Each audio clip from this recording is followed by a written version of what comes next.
Is this thing on? Welcome back to Big Mouth and fancy seeing you here in June. I very welcome my friends and especially my enemies. Come in, sit down, no touching. I don't do the touching. Welcome back to Big Mouth, and if you're feeling charitable, looking at this guy, thinking how pathetic he looks, why don't you hit the subscribe button? It would really make my day. And hit the like button. I would be doing the jig if you did that. Or go over to Twitter, follow me at Movies TV Mad, and welcome to the latest edition of the Doctor Who Daily. 2 days to go to this massive finale. I am so proud of every Doctor Who fan. I am so proud of what's been expanded in the revival since it started with the episode Rose.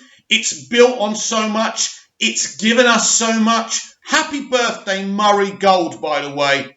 And how much has Murray Gold given us? 10 seasons of beautiful Doctor Who music. If you're even feeling down or doubting your love for this character and this show, listen to his music. It is fabulous. My dream is one day to run this show, to play the Doctor and to bring him back. Not putting Sagon Akinola down, his music's wonderful too, but Murray Gold is a modern day John Williams. Happy birthday, Murray Gold. It's a special show. It's a special concept. And anyone who's part of this fandom, whether you do YouTube videos or you watch the videos or you follow the show, you followed the revival, or you've been watching since 1963, or if you've gone back to catch up with Classic Who, or you watch Big Finish, you are special and you are part of this Doctor Who family. And I think it's always important to be inclusive and to accept everyone. And that's including Jodie Whittaker. Another promo picture where the Master is standing in front of the Doctor.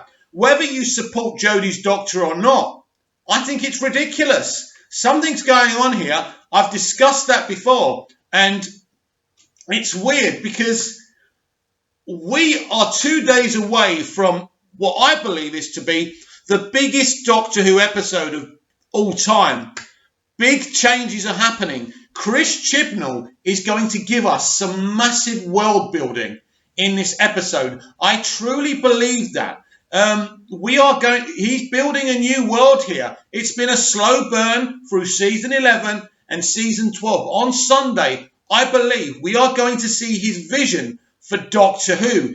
And I think if you are part of the Not My Doctor Brigade and you've been boycotting the show, I think you need to think about this very, very carefully. Because on Sunday, you could see past Doctors, past companions. You could see things referenced that you've always wanted referenced from the classic era. I think this is so big, so massive, that you won't want to miss it. I'm not affiliated with Chris Chibnall or Jodie Whittaker or the BBC. I'm a Doctor Who fan, and I am pumped for this. I'm not sure what I think of Jodie's Doctor. I don't. I'm not sure where I am with her or her Doctor, but I do know that something big is happening this Sunday, and as a Doctor Who fan, I really don't want to miss it. So I'm standing here before you today, or sitting here before you today, saying that tune in on Sunday. You will not want to miss it. Right, I've been thinking about this. I'm pretty confident in this fall that Phoebe Waller-Bridge will not only be the next Doctor, but she'll probably be the showrunner as well. Now, we nearly had this with Peter Capaldi, or there were rumours of it that he was going to continue on and take over from Stephen Moffat. Ultimately, that didn't happen. I would have always been interested seeing what a big fan of the character in the show Peter was, what he would have done with it. So what do I think potentially of Phoebe Waller-Bridge running Doctor Who? Well, I think if it ever happened, and the Not My Doctor Brigade mostly would be against it, as would the Fandom Menace. But I think there's certain people who would probably support it. There's one thing we can say about Phoebe, if you put her politics to one side, is that she's very, very talented. She could be a great woman band for Doctor Who. I think she would be absolutely an amazing Doctor. But it's all about how well you know a franchise, how well you know a character. We've had 3 Doctor Who fans running this show in the past 12 seasons. That's amazing. And as I say, so many things have been expanded upon. And it's been absolutely beautiful to see these 3 fans of Doctor Who see this show and this character in so many different ways. I think Phoebe is very talented, very, very talented indeed. I think that obviously there will be a reaction to a second female Doctor. But if I were you, I would ask myself this: why are you so against the female Doctor? Do you think it's because they're being political? Maybe they are. But as the Doctor can regenerate into anybody or anything, it's a doable thing.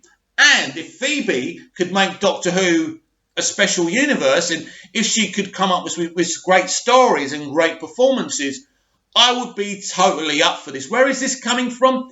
I just have the feeling that it's going to happen. I don't know why. I don't think Chris Chibnall is going anywhere in the next few years, or maybe I'm wrong, but I don't see it. But I think if she came in, it would be a very, very different show. It would be a funnier show. It would be going again in a different direction, but Doctor Who's gone in one direction under Russell T Davies, another under Stephen Moffat, and now a very, very different direction under Chris Chibnall. As I say, this would split the fandom again. There's some people who totally wouldn't want it or wouldn't like it. But I certainly am not opposed to it. Before Jodie was cast, I never used to go to bed at night and say, ooh, we must have a female Doctor. And I wasn't also totally against it. It's all about who plays the Doctor and what they give the character. Right now, I'm split over Jodie. I don't know how to feel. That's where I am now. This finale is massive. Massive for her, massive for Chris Chibnall. This is the moment Chris Chibnall shows us what he's got planned for the future of Doctor Who. No question about it for me that Chris is giving us an explanation on who the Doctor is, who the Master is, the truth about Gallifrey. This is something no showrunner, neither in the classic era or in the modern era since the revival, has attempted to do. It's a really bold feat. It really is. And I think it amounts to this, that when you get someone who says, right, I'm going to explain something, I'm going to change the whole thing, I'm going to twist the whole thing and turn it around on its head.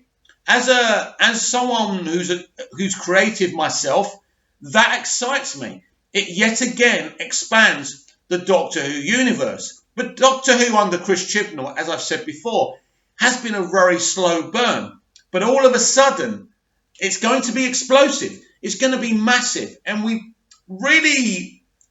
can hazard guesses, we can have theories, but we just don't know what's going to happen here. And again, that's quite unique in Doctor Who history. Certainly since the revival started, we've pretty much known who's going to stay and who's going to go going into a finale. And I just feel there's so many variables here. We've got the Brendan situation. We've got the Lone Cyberman situation. We've got the Captain Jack situation. We've got the Master situation. And as I've been going on all week, and I'm the only one who seems to recognise this, that they're using the Master in the marketing. Now, it's weird. It's weird because Jodie's really nowhere to be seen unless you want to watch her in a marshmallow eating competition with Mandip Gill. So very strange marketing. The marketing has been quite odd, and I really don't know what to think. But it kind of excites me even more because Sacha Dhawan has been front and centre here. And as I say, I've never seen anything quite like this in my life in terms of Doctor Who or any show where the lead takes a back seat. I've already said to you there's a picture where Sacha Dhawan, nearly forgot his name. I'm not very good with names, but he's taking the lead here, and that's quite strange. So one person's theory is that the Doctor and the Master will be revealed as the same person.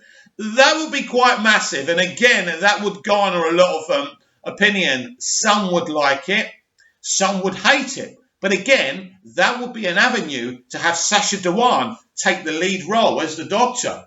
I know what you're all saying to me every time I mention this. It's impossible. People going on about the marshmallow eating video and how they're wearing different clothes on a different set or wherever they were, and people adding 2 and 2 together and making 5 or 6 or maybe even 4, where it's pretty much saying that everyone survives because of what you've seen. You don't even know if Chris Chibnall set that video up on purpose just to throw you off. He's that smart. He's that clever, and he would go to those lengths to confuse everyone. He's already confused everyone. Doctor Who is being talked about. Now, I know the ratings aren't record-breaking, but there's people... I mean, it's one of the top trends. Doctor Who, people are talking about it, whether they love it, hate it, don't like the latest Doctor, or whatever. And I understand about why they're using Sacha Dhawan as in the marketing. It's because he's popular, and maybe Jodie isn't the most popular Doctor of all time. And I do understand that, but it's incredibly disrespectful. It's incredibly weird, and it's incredibly odd. And I'm totally mystified by it, and it just confuses the issue even more, because it's pretty obvious to everyone that this is an episode that is daring to kind of put the magnifying glass into the Doctor Who franchise and say to you, I am about to tell you what this franchise is about. I'm about to give this character that we've been watching for over 50 years an origin story, something that a lot of people who love Doctor Who have never wanted. But this guy's coming in, and he's doing this. He's doing this. I absolutely expect to see the Roof Doctor. I absolutely expect to see other versions of the Doctor. I expect us to be on Gallifrey for a major proportion of the episode, 65 minutes long. This episode is. So that says a lot of things. But we can garner our guesses. But the truth is, this is the most exciting episode in Doctor Who history, because we don't have a freaking clue what the guy is playing at. We don't. I'm pretty sure we're going to see other Doctors we haven't met before. But he's going to turn this on its head. And that's incredible. And that's exciting. It is. I know some people are saying it's bad and it's this and it's that, and they're not going to watch it. I think you're going to be missing out. I genuinely think that this is so massive. It can't even be calculated on any calculator how big this is. It's obvious. From the moment we saw the Fugitive of the Judoon, it's clear. It's when we saw the TARDIS underground and the head popping up. We knew something is up here, something is going on, and it's going to change everything. Now, finally, I'm going to talk about the subject, that subject that must not be named, but everyone's been talking about it since Fugitive of the Judoon, and it's the pre-Hartnell Doctor or the pre-Hartnell Doctors. Again, I'm very interested about how divisive this is and how some people are so obsessed that Hartnell is the first Doctor. Personally, I don't think there being Doctors before him disrespects him. He's still the Doctor. He's still the first Doctor in the timeline in a way, but it expands the mythos. How? How can it be a police box if Ruth's a pre-Hartnell Doctor? Well, it's all going to be explained to you and me this Sunday, and you either accept it or you don't. But again, I'm saying this is incredibly exciting, and you don't want to miss it. You won't want to miss a kick of this Doctor Who episode. This is the moment when Chris Chibnall finally shows his hand, and it either works or it doesn't. His heart will be pumping. The BBC's heart will be pumping, because Doctor Who is a big deal for them, and they certainly don't want to wrap it up. There's no question about that.